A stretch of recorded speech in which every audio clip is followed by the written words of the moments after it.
Hey Unwrappers, Olly here. Hope you had a great bank holiday weekend. The show will be back, as usual, on Friday. In the meantime, here is some bonus content for you. It is today's episode of the daily history show that I do with Arion, which you may have heard us not so subtly name-dropping over the past year or so. The Retrospectors, Today in History.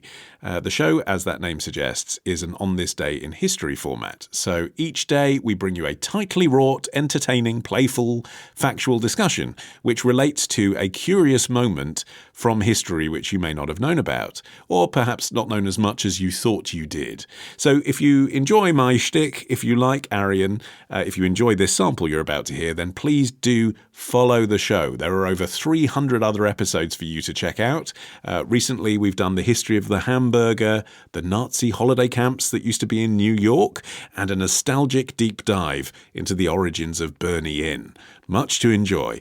You can find the show by clicking the link in the show notes here, or just search for The Retrospectors Today in History wherever you get your podcasts. We're also at theretrospectors.com.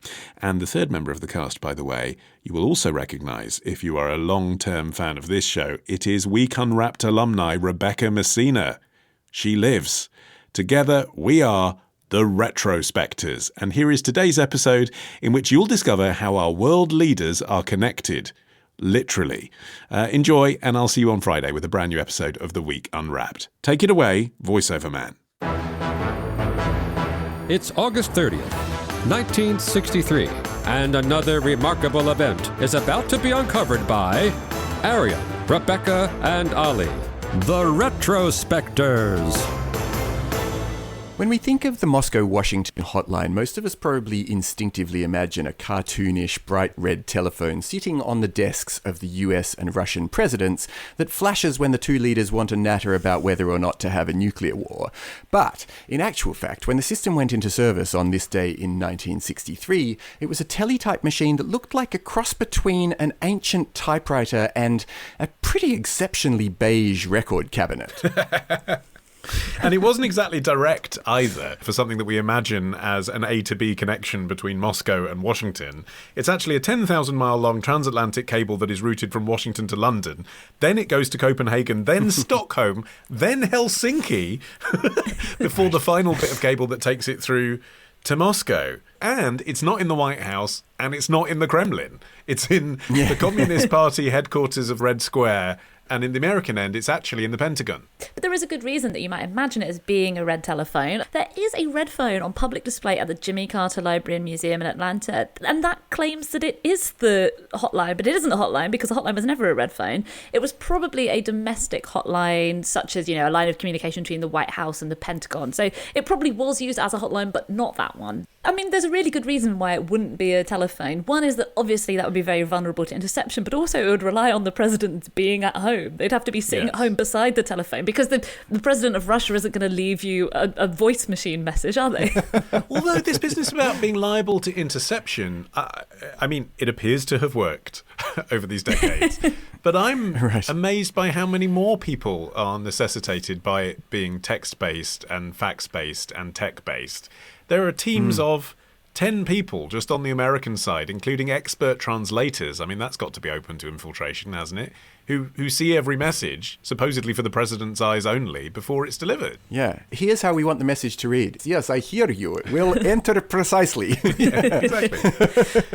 It doesn't necessarily sound like the most logical way of communicating, but the thing about the hotline was that it was so much better than what had gone before. Which was the Cuban Missile Crisis. The Cuban Missile Crisis. Yeah. But most things are better than nearly the end of the world. Yeah. But before we get into it, because this is a bit complicated, I just wanted to say that the necessity of a direct hotline had been outlined several times before it actually got into the real-life drama of the Cuban Missile Crisis. There were lots of people who foresaw a situation exactly like that. So one was a guy called Thomas Schelling, who was a Harvard professor, and he got this idea from the novel Red Alert, which was the loose basis of the film Dr. Strangelove. And in the novel, it involves this paranoid renegade US general launching a single-handed nuclear attack on the USSR, and the novel is about the US and the Russians scrambling to prevent it. With a red phone, by the way, hence another reason With a red phone. why in the public imagination it's that way. Kubrick's Dr. Strangelove, yeah. And in 1960, Jess Gorkin, who was the editor of Parade magazine, published an open letter to President Eisenhower, which concluded with, "Must the world be lost for want of a telephone call?" So the absence of direct communication was already seen as this looming disaster in a nuclearized world. Although the idea as well that maybe phones won't be the best way to resolve things was kind of because they thought, well, actually, if you have two people speaking to one another directly, there's every chance that tensions could become inflamed or things could be lost in translation a little bit. And or people could be played, yeah. You know? And we're talking about Kennedy here. People might have thought, oh, he could be easily swayed in a conversation, inadvertently say something that he thinks is charmingly diffusing a situation, actually escalate it. We're not party to it. Which is, it's astonishing really that so much geopolitics, I think, hinges on whether two particular world leaders like each other or don't like each other. I mean, it's sort of something we're stuck with, but it's at least an attempt to perhaps try to mitigate for that fact and to stop the sort of rush of blood to the head. The State Department and the military objected to the idea of the president speaking behind their backs to the Russians. And as a result of that, during the Cuban Missile Crisis of October 1962, when Kennedy and Khrushchev wanted to deliver messages to each other, it either took 6 hours through regular diplomatic channels, or you could just make a public statement, which would be reported on the radio immediately. So they both started making public statements, which of course escalated things, because you've got all the rhetoric that goes with it and all the show of strength. It was the miscommunications was what really brought the Cuban Missile Crisis to the brink of being an apocalyptic disaster. Letters were being written by Khrushchev. They were delivered to the US Embassy in Moscow, where they were translated, ciphered, sent to Washington, deciphered, typed up. By the time they got to Kennedy, nearly 12 hours had passed, and it wasn't helped by the fact that Khrushchev wrote a 3,000-word long letter to Kennedy.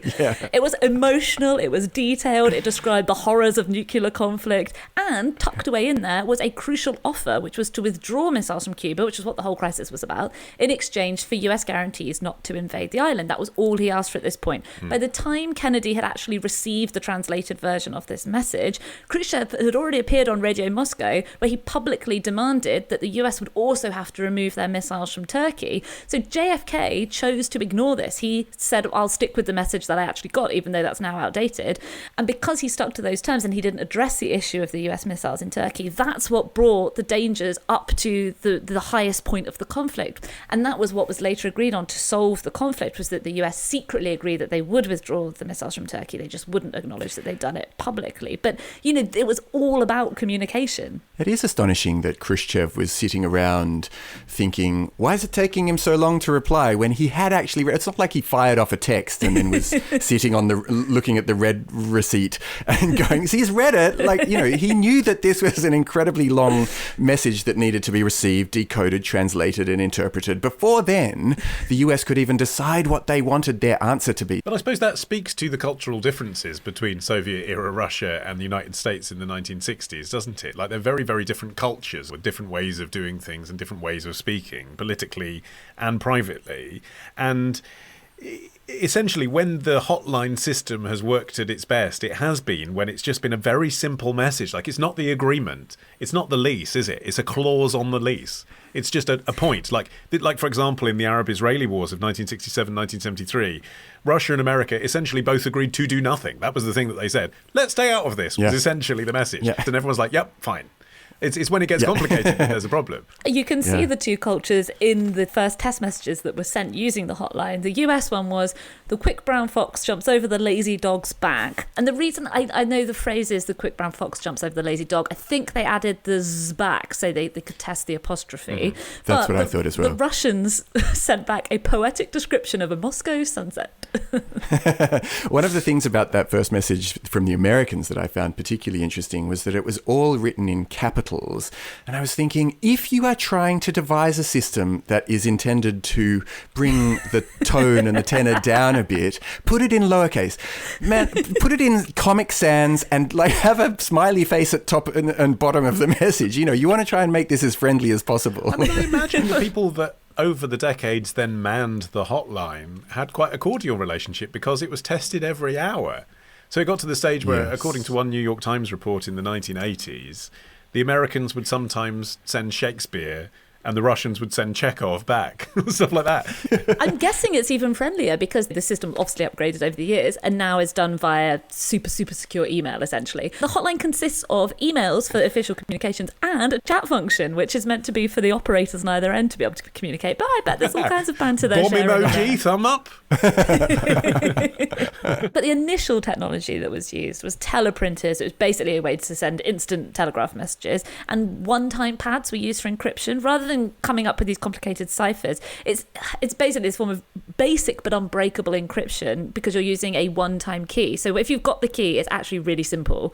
But obviously, once the key is destroyed, no one else can read that message. So it's much quicker than what they were doing before. Each side got 2 teleprinters, one with the Cyrillic Russian alphabet so that both sides could type in their native language, speed things up even more. The ciphering machines were built in Norway, which was seen as a neutral power. It's interesting how having a hotline to a nation can mean both that you're number one enemies and that you're number one friends. Or at least there's a priority in you talking to each other with urgency, which must piss off the countries in the middle. Like, Israel and Egypt have one, India and America have one, America and Russia have one, but all for different reasons. But the ones that are just kind of like, yeah, they're a country, but they can go through to our switchboard. They must be annoyed. You know what I mean? Like, it just must be really annoying to be, I don't know, Ecuador or something. Yeah.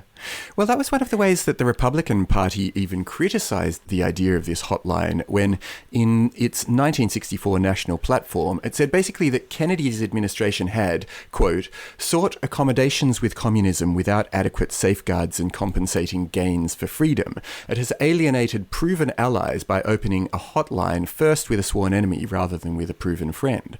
Well, there are now a host of hotlines, but I have to say that the original one is the one that seems to retain the most urgency. So since 2007, there's been a Washington-Beijing hotline, which is an actual phone. However, in May 2021, Kurt Campbell, who is a US policy coordinator for the Indo-Pacific, said, the couple of times we've used it, it just rung in an empty room for hours on hours. Tomorrow. But the first hurdle that the production faced was trying to find the right gorilla. Love the show? Support the show. Patreon.com/Retrospectors. Part of the Acast Creator Network.